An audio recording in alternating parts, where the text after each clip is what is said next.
oui, c'était une minorité, le non a remporté. Mais il dit non, le rapport est validé. C'est quelque chose que moi je n'ai jamais vécu dans cette assemblée. J'ai 15 ans dans cette assemblée, je n'ai jamais vécu un vote pareil. Et c'est ma première plénière historique. Et je dis, nous allons nous concerter tous les signateurs de ces pétitions pour prendre des décisions qu'il faut. Et ces décisions, vous allez les suivre. Ici, je me réserve d'accord, mais je vais consulter tous les pétitionnaires pour revenir avec force. Qu'est-ce que vous reprochez aux membres qui sont restés retenus par la commission? L'incompétence, vous avez vu vous-même, l'incompétence notoire. Même aujourd'hui, on ne nous a pas distribué les pétitions, on ne nous a pas donné même le rapport de la commission. Or, le règlement ici dit qu'il faut qu'on nous distribue les rapports 48 heures avant la séance plénière. On n'a pas respecté tout ça. Et cela, c'est chaque jour. Le non-respect de ces règlements. Mais aujourd'hui, voilà que la salle, vous venez de vivre vous-même la salle. Donc, les votes opérés aujourd'hui, c'est un vote, c'est du jamais vu. Et notre rapport a rencontré tous les moyens avancés par les uns et les autres. Les arguments tant des droits que des pratiques jurisprudentielles ont été avancés. Le président des séances a soumis les rapports au vote, et ça a été voté. Il ne faut pas parler de contestation. Qui conteste? Mais on conteste parce que les 3 membres sont restés et que les 2 ont démissionné. Lorsque on élabore un rapport, la commission a le devoir de rendre ce rapport devant l'Assemblée. La commission n'avait pas pour mission de blanchir ou de ne pas blanchir, mais de vérifier les faits. Et dans le cas d'espèce, vous avez suivi les rapports, c'était lu publiquement, en toute objectivité, en toute impartialité. On a trouvé que les 3 membres n'avaient pas commis une faute grave. Alors comment est-ce que vous pouvez dire qu'il y a eu contestation de ceci ou de cela? Notre rôle, je comprends, c'est parce qu'on dit, bon, les autres ont démissionné, pourquoi les autres ne doivent pas? Non. Ceux qui ont démissionné, ils l'ont fait librement. Ceux qui ont décidé d'aller jusqu'au bout, ils sont allés aussi librement. Et notre commission a statué aussi librement, sans influence aucune. Et les arguments sont là sur papier. Celui qui a des doutes n'a qu'à se procurer une copie de ce rapport. Vous verrez que les arguments sont bien donnés et que ces rapports venaient d'être adoptés par la plénière de l'Assemblée. Honorable rapporteur. C'est son droit en démocratie.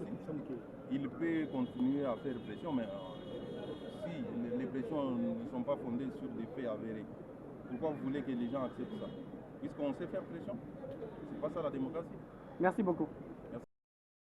Fort de plus de 100 députés nationaux et première force de soutien au sein de l'Union sacrée de la Nation, s'est réunie ce jour en plénière pour analyser la situation politique actuelle et réfléchir à son apport décisif à la stabilisation de notre institution ainsi qu'à la prochaine configuration du bureau de l'Assemblée nationale.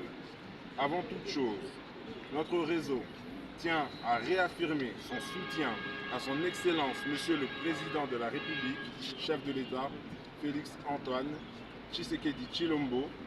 Nous saluons sa hauteur de vue et son engagement constant en faveur d'une démocratie vivante qui permet à la pratique parlementaire de s'exercer librement et dans le respect des institutions. Nous prenons acte des démissions volontaires de l'honorable président de l'Assemblée nationale et de l'honorable rapporteur adjoint. Fidèle à sa mission et conscient de son poids politique, le réseau des jeunes parlementaires réaffirme son engagement à accompagner avec détermination le prochain président de l'Assemblée nationale qui sera porté par l'Union sacrée. Nous serons à ses côtés pour soutenir les réformes majeures dont notre pays a besoin pour renforcer la stabilité institutionnelle, condition essentielle au progrès. Dans ce contexte, notre réseau suit avec une particulière attention le dénouement des procédures en cours concernant les membres du bureau actuellement mis en cause par des pétitions. En fonction de l'issue de ces procédures et afin de consacrer notre poids politique, nous annonçons notre volonté claire de présenter des candidats aux prochaines élections des postes vacants au bureau de l'Assemblée nationale. Ces candidatures, issues d'un processus de primaire démocratique interne, reflèteront la volonté collective de la jeunesse parlementaire de contribuer pleinement à un bureau véritablement représentatif et fort. Le réseau des jeunes parlementaires réaffirme enfin avec responsabilité et conviction son engagement à œuvrer dans la vision du chef de l'État et pour le bien-être de la population congolaise. Fin. Merci beaucoup. C'était déclaration.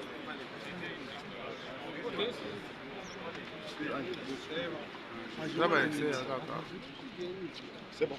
C'est bon, merci beaucoup. Il s'agit là de la première conférence des présidents des conseils communaux de la RDC.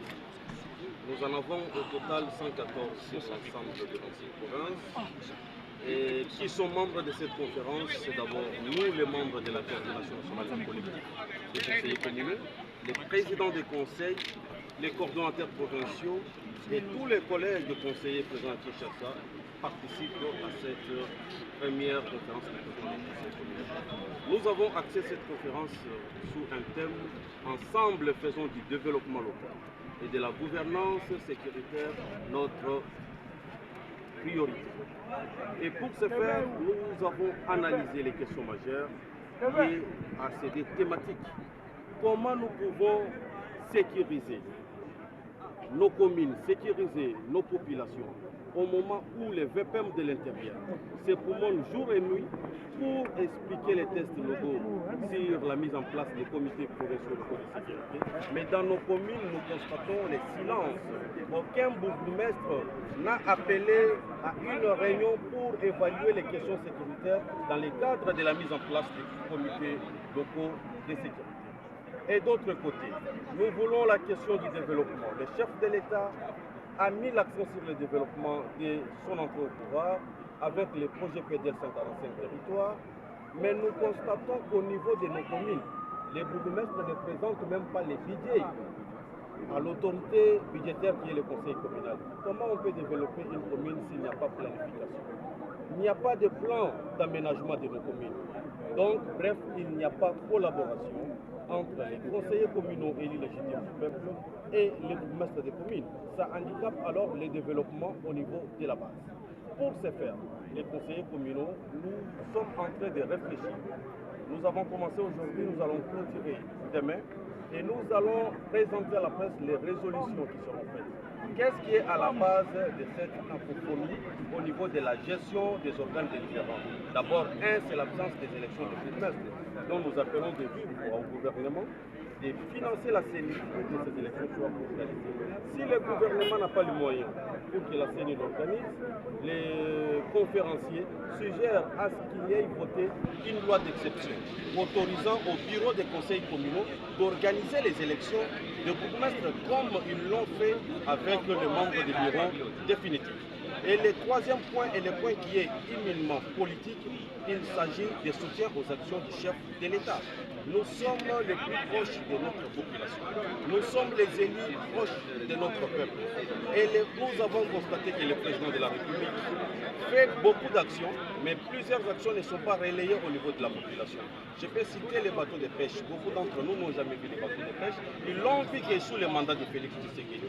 La gratuité de maternité, nos femmes, enfants et frères bénéficient de cette gratuité de maternité, sans parler de la gratuité de l'enseignement, sans parler de PDL 145 et tant d'autres. Mais la population locale semble être sous-informée des prouesses qui mène le président Tshisekedi, des succès diplomatiques qui mène le président Tshisekedi, qui séjourne actuellement aux Nations Unies. Et nous nous sommes proposés d'être un pont qui va relayer le président de la République à la base, de manière à ce que toutes les actions du président de la République soient prises en charge par nous, les conseillers communaux, parce que nous sommes les autorités de proximité. Et nous allons faire de sorte que la politique du président Tshisekedi soit une politique appropriée par notre population. Et au finish de cette stratégie, nous mettrons en place un réseau politique d'appui au soutien et soutien aux actions du chef de l'État.